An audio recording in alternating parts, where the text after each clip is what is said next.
Okie I might quit YouTube.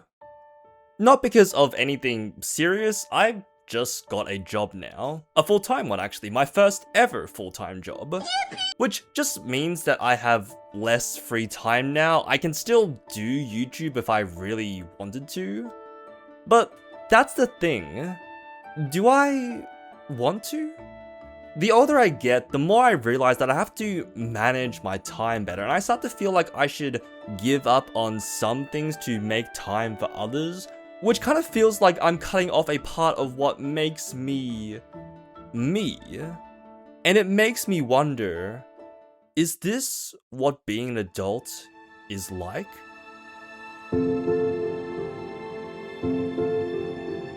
Bâan is a short film made by a little-known indie director called Gigguk, and it's an anime that takes a look at what it means to be an adult.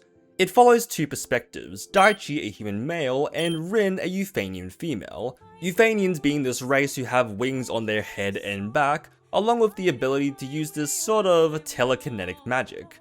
These two characters, who originally lived in two different worlds, decide to travel to the other world, Daichi leaving our modern society to live in Euthania, and Ren leaving the fantasy world to find a job in Japan. At the core of it, this is a story about people on a journey to find themselves.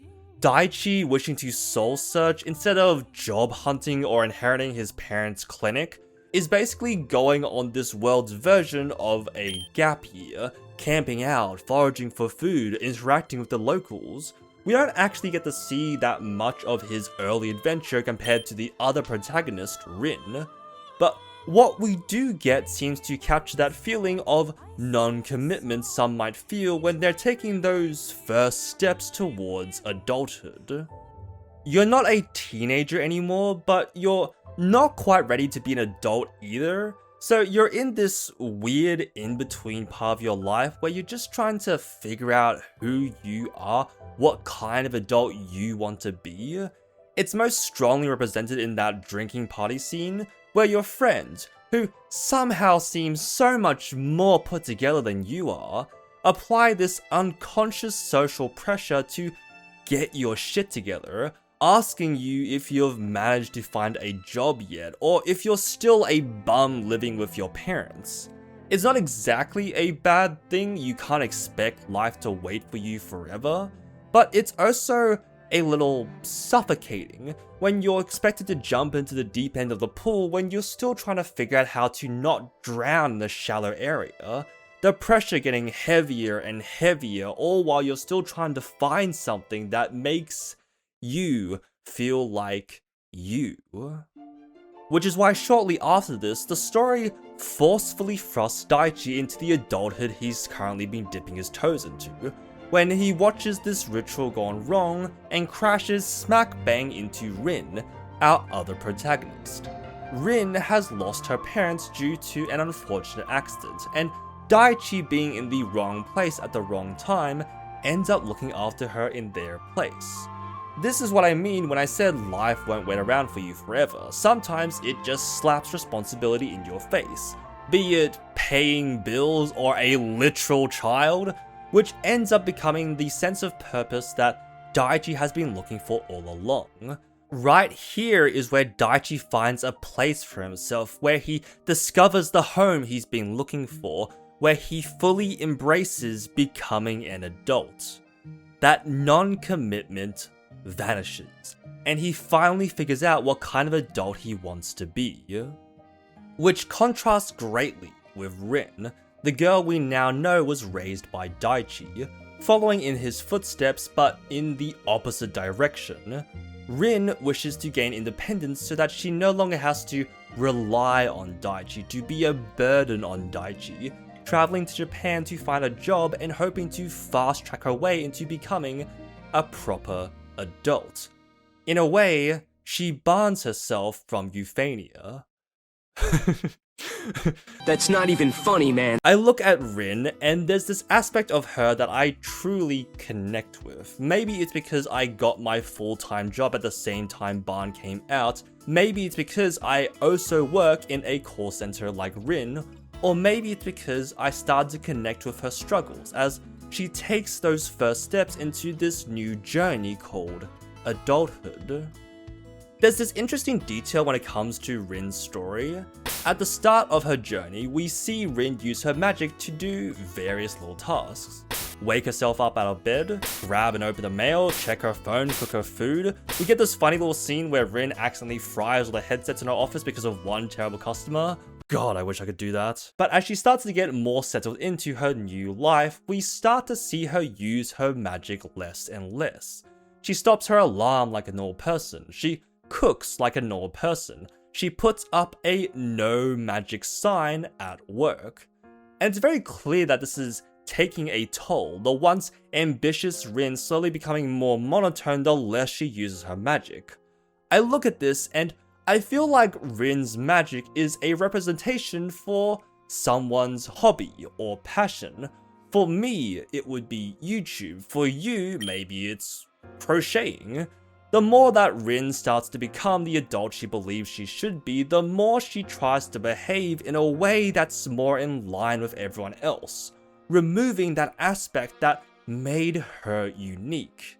There's a specific line in the anime when her work colleagues ask to see her magic, and when Rin declines, one of them asks, "Isn't your magic a part of you?" And it's there where it clicks with me.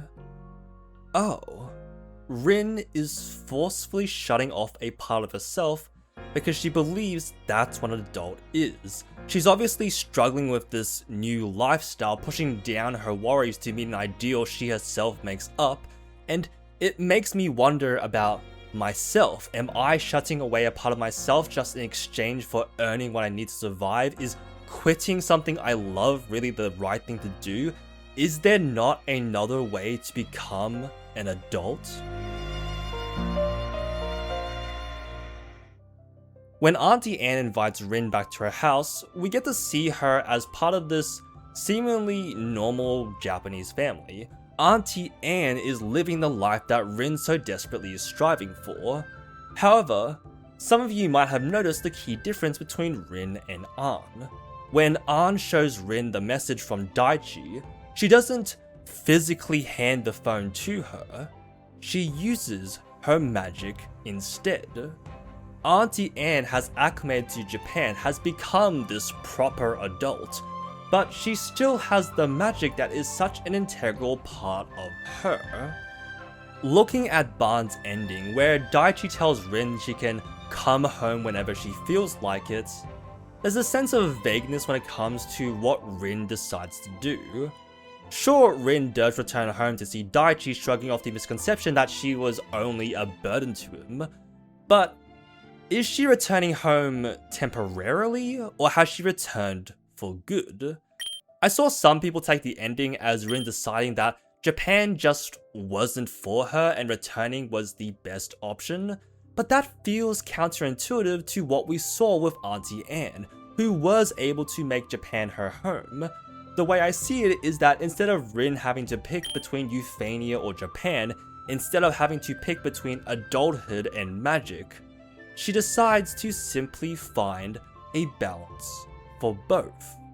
She no longer restricts herself out of a sense of responsibility to put on this facade of adulthood she believes was necessary for her to grow. She instead stretches out her wings to fly home. She crosses out the no magic sign at her desk. She once again embraces the magic she once cut off, while also not giving up on the new life she has for herself. The fact that the sign is still up tells her that she hasn't quit work, that desk is still hers. She isn't leaving Japan for good, she's simply returning to her roots, giving herself a breather so that she can re-evaluate what kind of adult she wants to be. And I feel like that's the most important message I took away from Gigguk's anime, at a time where I myself am struggling with the concept of adulthood. I don't need to give up on YouTube, I don't need to give up on a part of myself to become an adult. Maybe life will get too busy for me, maybe I will have to step away for a bit. But there's always the option to come back. Like Daichi said, I can come home whenever I feel like it. Will I actually take a break? Honestly, I hope not. I want to find that balance that lets me still do what I love while also working around my new schedule. Will I have to slow down a bit? Probably. I'm going to find a way to manage my time so I can both earn what I need to live and still continue my passion. I'm going to be an adult, but I'm going to be an adult on my own terms. I'm going to find a way to spread my own wings so that I may fly as freely as Rin does.